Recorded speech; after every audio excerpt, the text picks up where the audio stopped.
Salut à toutes et à tous, je me présente, moi c'est Alexis Deschamps, je suis ingénieur pédagogique chez IARTSUP et je suis également directeur chez Freya Game Studio. Aujourd'hui je te propose une courte vidéo pour répondre à une question qui revient souvent. Pourquoi on a fait ce contenu et surtout comment on l'utilise?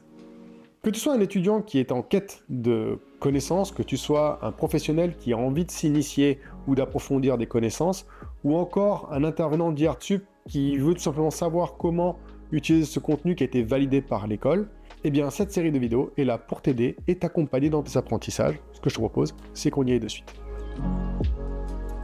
Ces vidéos ne sont pas du tout des tutoriels pas à pas, c'est encore moins des cours à proprement parler. Enfin, en tout cas, si tu abordes la série de cette manière, je pense que tu vas être déçu. Alors, je les ai conçus simplement pour apporter de la connaissance. Bien sûr, là, on parle dans cette série des éclairages, mais bientôt, on va parler du rendu, on va parler de l'animation, on va parler de la gestion des objets, mais surtout, et je l'espère dans la globalité, le pipeline 3D temps réel au sein du logiciel Unreal Engine. J'ai envie de prendre un exemple. On va prendre la vidéo sur les Directional Light. Alors, elle est coupée en deux, hein. Il y a la lumière d'un côté et les ombres de l'autre. C'est pas des vidéos sur lesquelles je vais t'apprendre à placer une lumière dans la scène, à raconter une histoire, à gérer spécifiquement la couleur pour telle ou telle ambiance. Mais plutôt pour aborder des concepts un peu plus pointus, comme la mobilité, l'impact sur les ombres, la manière dont c'est créé, et encore bien d'autres points que je te laisserai découvrir par toi-même en allant regarder ces vidéos. Alors, bien entendu, on va pas voir la partie artistique. Ça, c'est ton œil, c'est ton talent, tu le verras avec tes intervenants ou par la pratique tout simplement. On va plutôt aborder l'aspect technique. Imagine ces vidéos un peu comme une espèce de documentation Unreal qu'on aurait mis en musique au travers d'un montage, d'un rythme, d'une narration qui raconte comment on utilise l'outil et pas comment on crée des éléments avec cet outil. Ça fait maintenant très longtemps que j'enseigne et je sais qu'il y a certains éléments dans la 3D qui sont un peu compliqués à comprendre, comme comment on crée une ombre. Et maintenant, au travers de Unreal, qu'est-ce que Nanite, qu'est-ce que Lumen? C'est quoi cette magie noire qui nous permet d'avoir toujours plus de réalisme dans les images? Ça, c'est une partie du logiciel. Parce que dans une autre partie d'Unreal, on va retrouver les Mesh Distance Field, par exemple. On va retrouver des objets qu'on appelle les SDF, les Sign Distance Field, qui vont participer au système d'éclairage.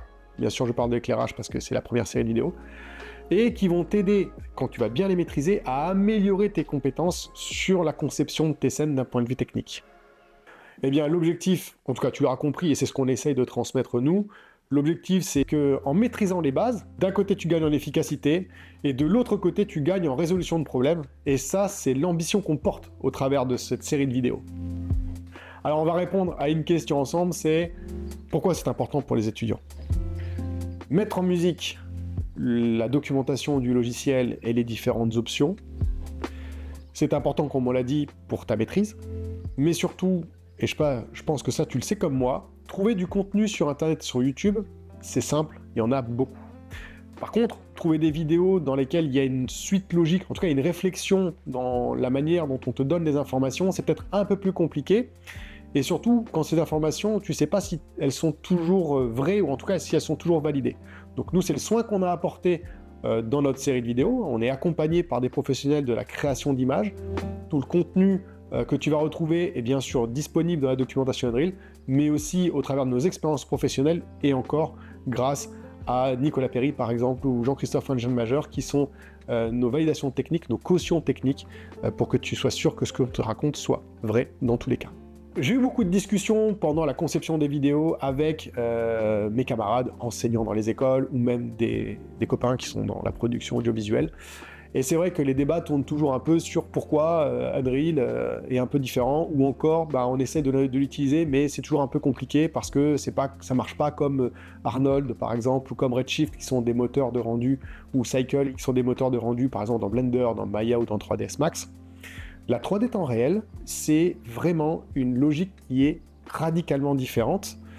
Il faut la comprendre, il faut l'accepter. Une fois qu'on l'a accepté, ça devient beaucoup plus simple et surtout ça devient beaucoup plus logique dans le contexte. Cette série de vidéos ne porte pas, ou pas que sur le comment on fait les choses, mais on a vraiment apporté un soin sur le pourquoi on fait les choses et pourquoi on les fait comme ça. L'objectif affiché, il est clair. L'ambition, c'est simple, c'est que tu aies toutes les clés pour être le plus autonome et le plus réfléchi possible dans tes productions, parce que tu connais les arcanes du logiciel. La deuxième question, c'est pourquoi c'est important pour nos intervenants? Pourquoi c'est important pour tous les collègues qui travaillent tous les jours dans les écoles IArtSup?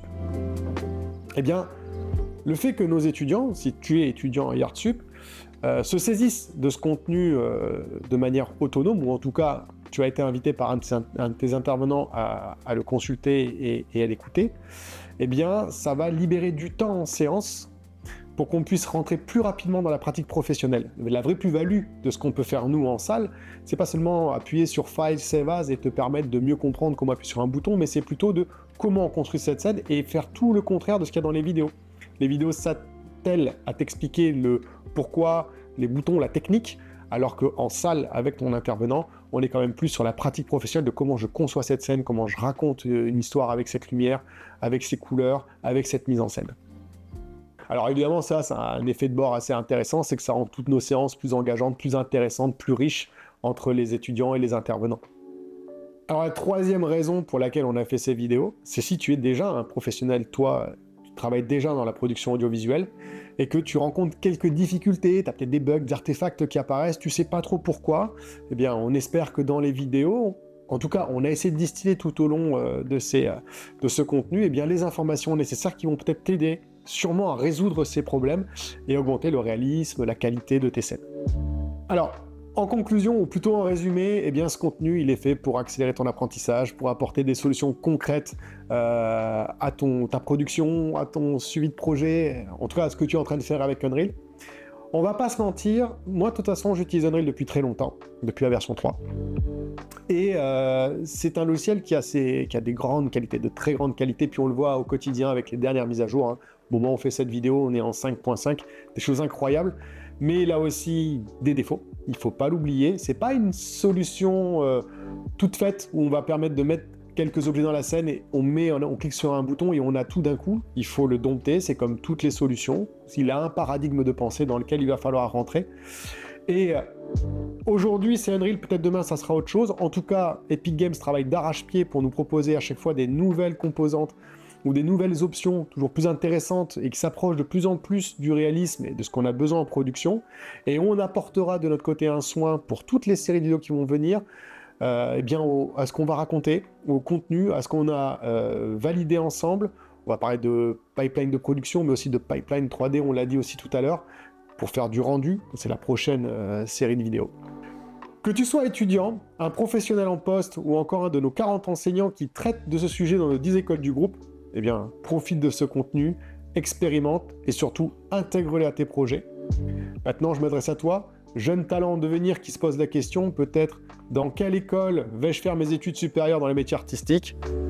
Eh bien, je vais simplement te laisser te faire ton avis en savourant ces vidéos qui reflètent un petit peu la pédagogie, le soin, l'ambition qu'on a au sein de nos enseignements dans l'école.